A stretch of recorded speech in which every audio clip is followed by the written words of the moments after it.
How about now? Can you guys hear me now? You probably can. It's not, I can't get my microphone to work for some reason.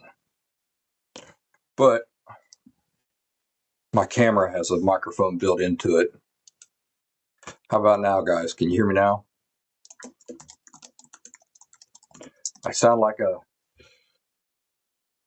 a commercial, don't I? For like a cell phone service. Can you hear me now? Yeah, that's what I thought. All right, well, I apologize for that. I'm going to have to, I just bought a brand new microphone too. So I'm going to have to look into that. How's everybody doing? Sworth, you doing all right? Easy, you Doc, you doing all right?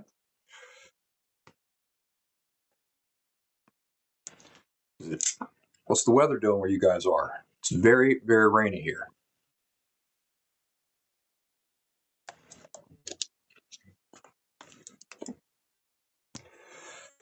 Keep in mind that this is only the second live stream that I've done for YouTube and Rumble at the same time that I'm doing it for locals. So the way I plan to do this eventually, maybe not today, but the idea is that I'll do like the first half of the live stream open to everybody, open to folks on YouTube, locals, and Rumble, the first half. And then in the second half, what I intend to do eventually, maybe not today, is close down the second part and make the second part of the live streams for my local community only, because those guys are loyal and they've been with me now for a good long time, and I want to reward them with something special. So that's my intention anyway. First half of live streams will be for everybody. Second half for locals, folks only. No rain up there where you're at yet. Well, it's been this morning. It was freezing rain. Had freezing rain to contend with, but the day has warmed up and now it's just rain. Hey, I want to show you guys this new phone, this new knife I got. It just come in the mail today, and if that looks sexy to you and all, you can run out and get yourselves one. This is a $25 knife that Amazon sent me, and let me see if I can pull that up. It is as sharp can be.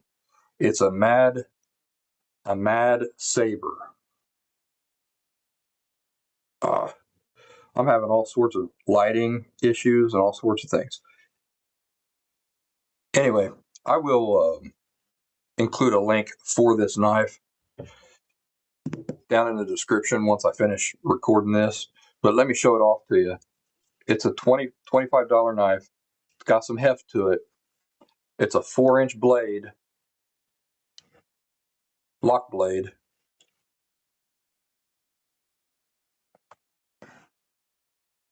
With a nice little wooden accent there. Locks. It's got a thumb assist right there. And let's see here. There we go.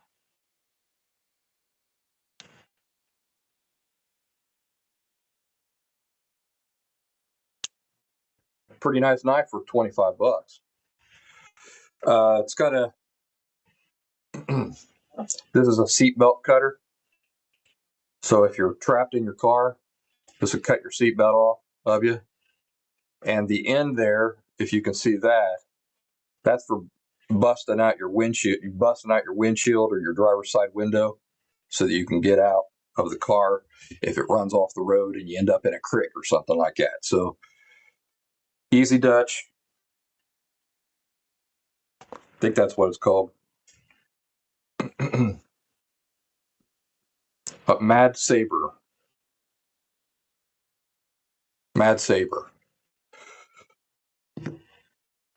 on Amazon, $25. Not too bad. instructor used to say, blood don't come out, you're okay. Got a point. All right, what I wanted to talk about is fishing kits. You guys got an emergency fish kit? 4-inch blade is not legal in Ontario, Swarth? Really? What's the limit then? What's the limit in Ontario? That's amazing to me,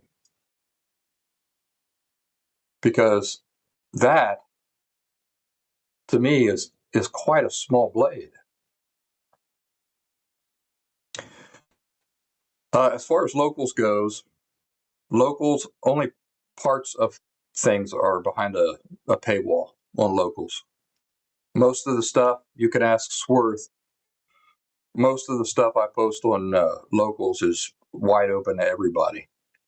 So,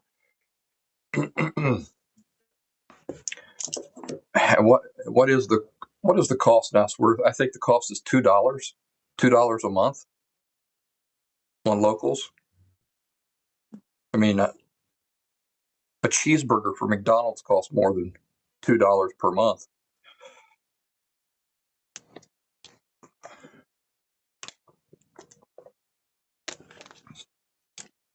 Anyway, I do exclusive things for our locals community. I post there all week. Swarth says subscribe, my dudes. Yeah, Swarth posts stuff there. We got another member post stuff there. You know, it's a free speech site, so you can post hunting videos, you can post cleaning videos, guns, anything that's legal you can post on locals. And I think I set the subscription for $2 per month. So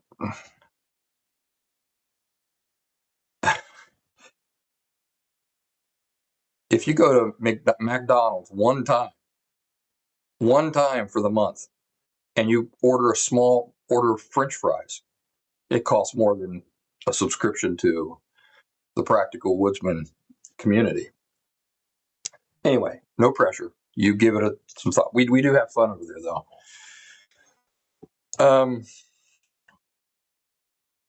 What I wanted to talk about was a fish kit. So, in the past, what I have used for Swarth says 3 inches is the limit in Canada. Man, that's some. I don't know. That sounds like excessive infringement on freedom to me, Swarth. I don't know how you feel about it.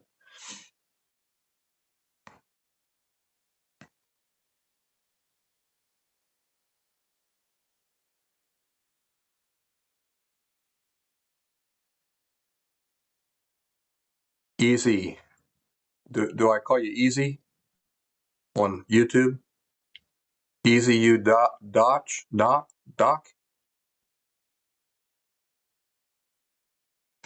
He says my hammock is a folded up 50 by 10 foot monofilament gill net with stones on one side and wooden float on the other. It puts 100 trot lines to shame. Oh, okay.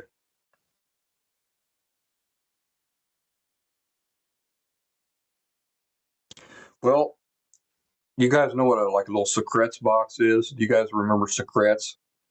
Secrets were like, if you had a sore throat, you could buy secrets at the store, and they come in a little tin, something like this. This is actually cologne. It smells delicious too, by the way. That is a solid cologne. Leaf and leather is the scent. Anyway, I'm not trying to sell the cologne. I'm showing you the metal tin. Any little metal tin like this makes a great container for like a little fish kit. And what I do is, because a fish kit and a sewing kit are of kind of the same nature. What I mean is, you've got line and you've got pokey things, right? Things that can poke you. On the one hand, it's fishing hooks, and on the other hand, it's sewing needles. So I like to just combine my soak kits and my emergency fish kits. And I like to carry them in something like this, like an old Secrets tin or an old cologne tin. What else? Altoids, the Altoids breath mints. You can make a sew fish kit in like an old Altoid tin. But if you go on Amazon, you can buy these pucks. And nowadays I'm putting my sew kits and my fishing kits in these little pucks. So I'm going to show you what I've got in here in just a second. Now, this is something that probably I'm never going to use. I'm never going to need to use. And that's why I created for just on the off chance that I'm in a real emergency and I need to fish or sew. I've got this with me. If I were going to go into an area where I knew there was going to be plenty of water and I knew that I had a lot of opportunities to fish, then I wouldn't just take something like this. I would carry more. And nowadays, you can get some pretty good collapsible fishing poles. And the way this works is that comes off there like that. And then these just extend out. And that'll extend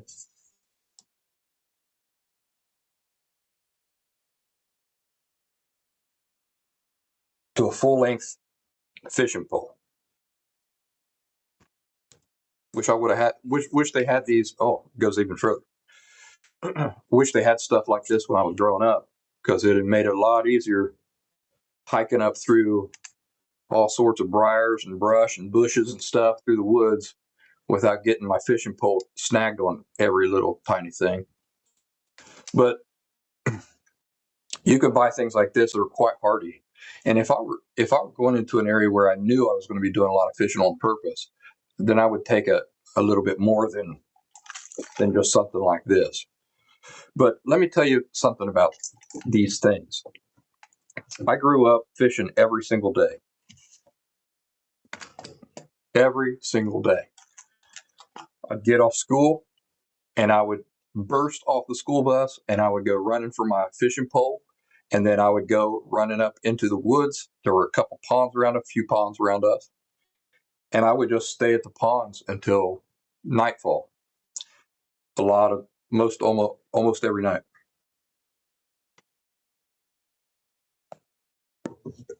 And here's what I learned about that.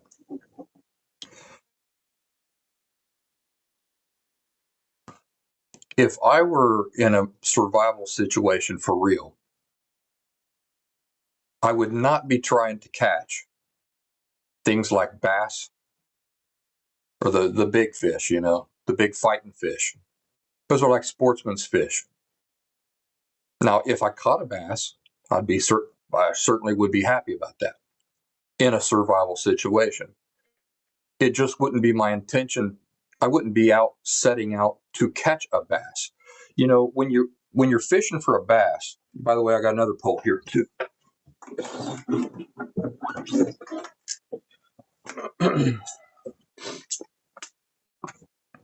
When you're fishing for a bass, it takes skill. What I mean is you have to think like the bass, and you got to play with the line and stuff like that. In a lot of cases, if you're not using live bait, if you're using artificial bait, you have to play with your bait, know how the bait is supposed to act in the water and stuff like that. It takes a lot of work. To catch a bluegill or a sunfish, some people call them, takes almost no skill at all. And if I were in a survival situation, that's what I would be fishing for. I'd be fishing for the things that require no skill at all, that you can simply tie a fishing line to the end of a stick, throw it in there and wait and pull your fish out. Now you're going to catch them. Those sunfish are only about, you'll catch them from this big to maybe that big. They're not huge. But again, I'm thinking about the reality of being in like a survival situation. I would not be out there trying to show off my fishing skills.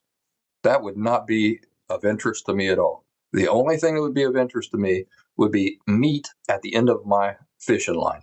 And to do that, you only need some bait. Maybe it's a worm, a bug, fish guts, a fish eyeball, anything on the end of a hook dropped in water. And so you really don't need, for an emergency kit, you don't need a pole, you don't need a rod, you only need the line and the hooks. Because many times growing up as a boy, we would simply go down into the woods, find a big stick, tie fishing line to the end of that stick, and then just drop it in the water. Drop the line in the water with that stick. And we would catch fish all the time doing that. So it's really does not have to be any more complicated than that. I promise you I am going to show you this, but let me show you this other rod that I got first. This is a fly fishing rod.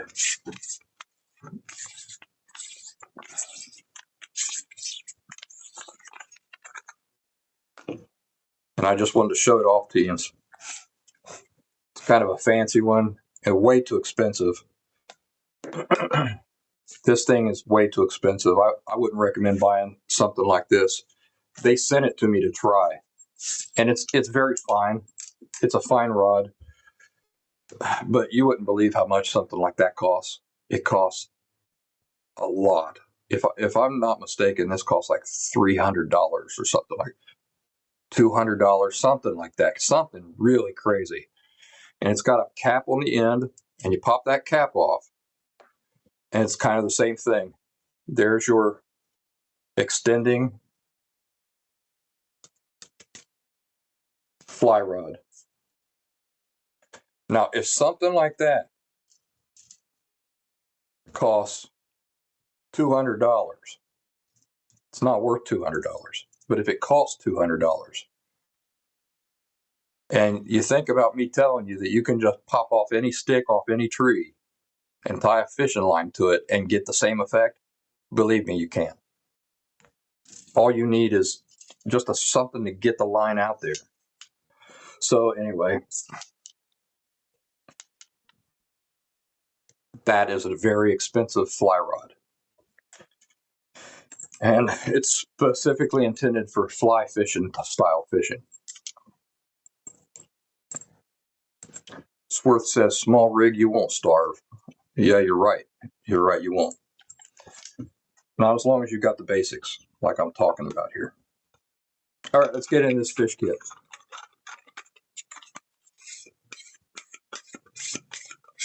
I don't know how much time they're going to give me.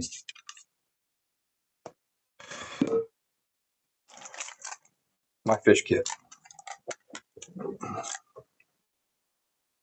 And my lighting is terrible in here. You guys, forgive me. I've still got work to do to get set up. So here's my fish kit. I'll show you what I got in here. Got some of these for changing out line and stuff like that.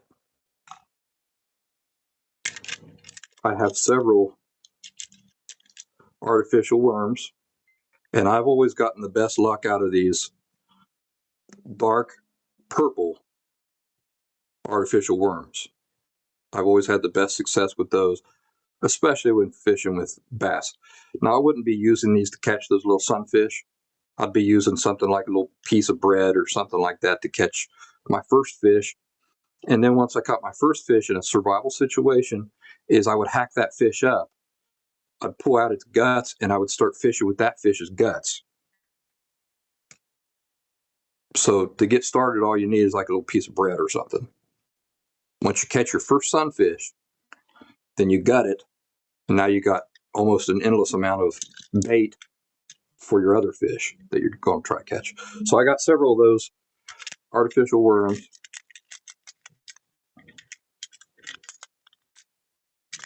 In there. I have multiple hooks. Now, the way that I do these hooks is that I've got several different types of sizes.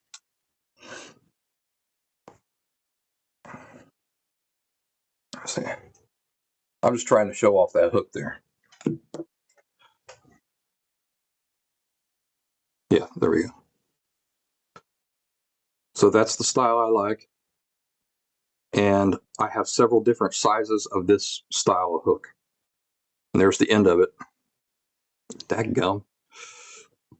There you go. Nothing fancy to it. It's just a standard hook.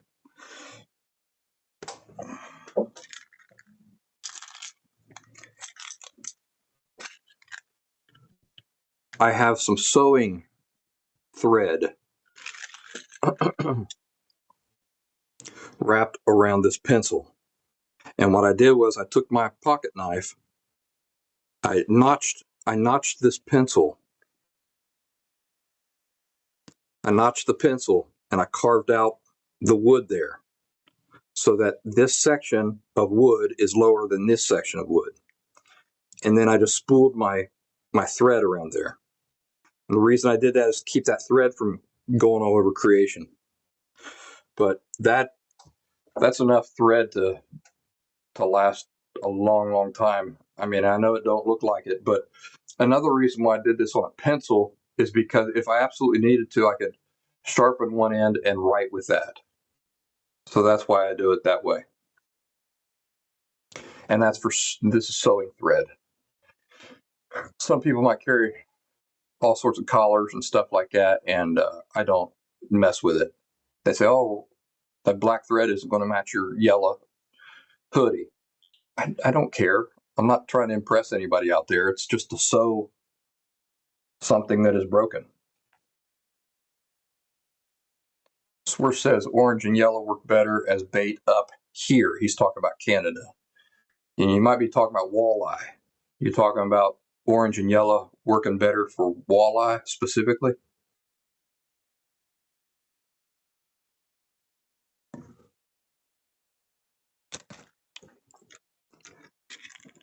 I carry one bobber, little tiny bobber. Now let me tell you about bobbers. You don't need one. You can take a stick, and this is another thing we used to do when I was growing up. You can take any stick up off the ground. I'll just use this as an example. Yeah, so if you take a stick that's got bark on it, you simply take your pocket knife, cut a line around a little stick like that, and then shave the bark off just one side. So what you'll have is one side of that stick where the bark has been shaved off. The other side will still have its bark on. And then you tie your line around the middle of that. And that works just like a bobber does. So if a fish grabs hold of your line, you'll see that jumping. So you don't really need a bobber, but because it fits in my kit, I go ahead and put it in there. Fishing line. I have a roll here.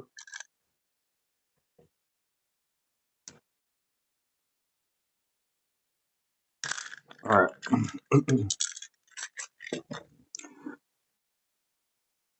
That is 10-pound test line. The reason why it's 10-pound is because if I do catch something big, that doesn't help at all, does it? If I do catch something really big, the 10-pound test can handle it. But it's not so heavy that it'll scare the smaller fish away. So I can still catch the smaller fish on this 10-pound test line. And I can catch the larger stuff too. So I like to use 10-pound for my emergency kit, and I just wrap it around my hand over and over and over and over again. This is probably, I don't know, between 100 and 200 yards of fish line. And that fits right down in my fish kit, as you can see. And literally, I could just tie one end of that to a stick, tie a hook to the other end, and then I'm set. I can fish. What you can see in there are my other hooks and my sewing needle. So let me show those off real quick. Here's some more hooks.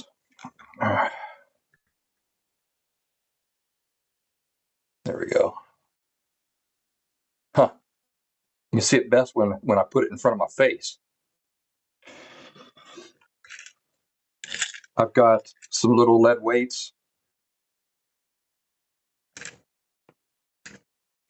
I've got about 6 or 7 of those little lead weights.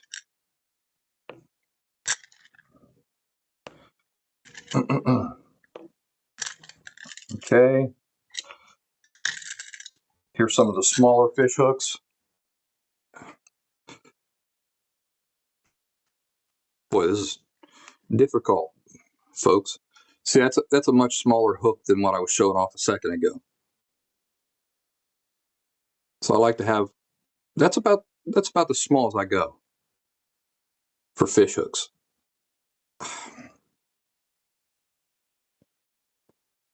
There we go.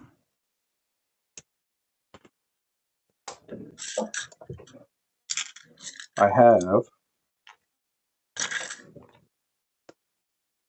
another one of these.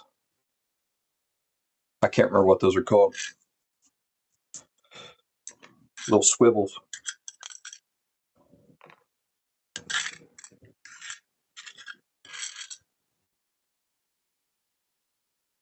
So I have 6 fish hooks.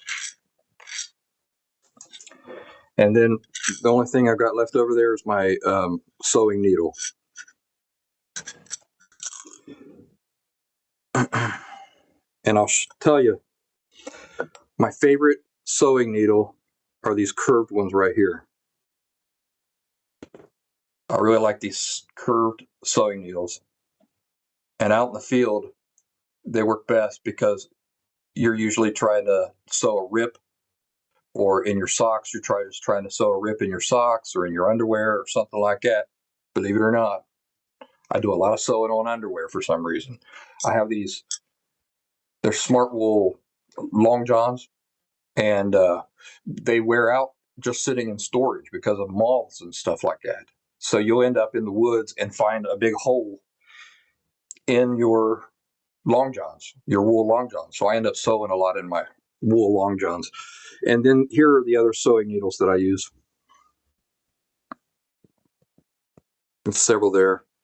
And I like, because my old eyes are getting bad the older I get,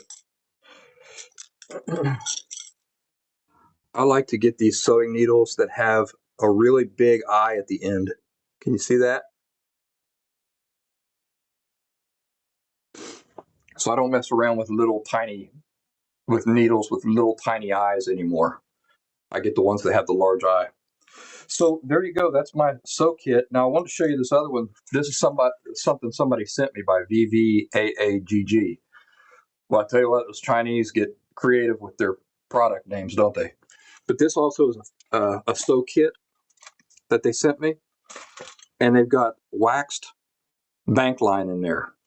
That line is waxed. Now that's fantastic because you could fish with that, but you can also sew with that. They put a pair of clippers in here. I think that's kind of overkill because most of us carry a pocket knife, and so if you got a pocket knife, you don't really need these, but they included them.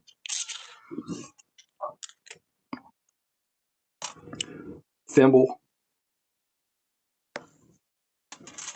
and I've got some of those curved sewing needles in there. I think that come with this kit. There's several in there like that.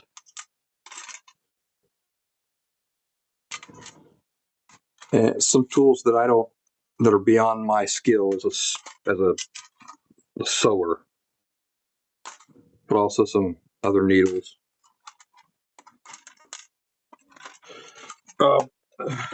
So that's what I have to show off. Now I wanted to ask you guys, do you sew? Sworth, do you sew? Easy Doc, do you sew? Do you have any experience sewing? And if so, what kind of sewing do you do? Do you do fancy sewing, or you do just bare bones sewing? Tell me while I get my emergency fish kit back together here.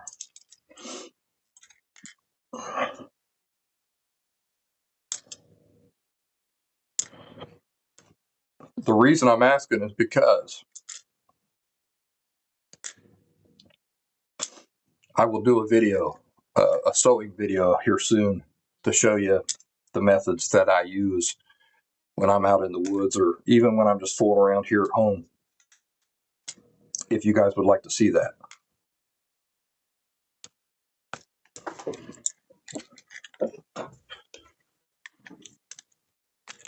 All back together, ready to go in my bug out bags and my backpacking bags and my kit, the various kits. So there you go. And you can get these tins from Amazon, I think, for maybe $5. You can get several of these, so it's not a really expensive deal. Huh.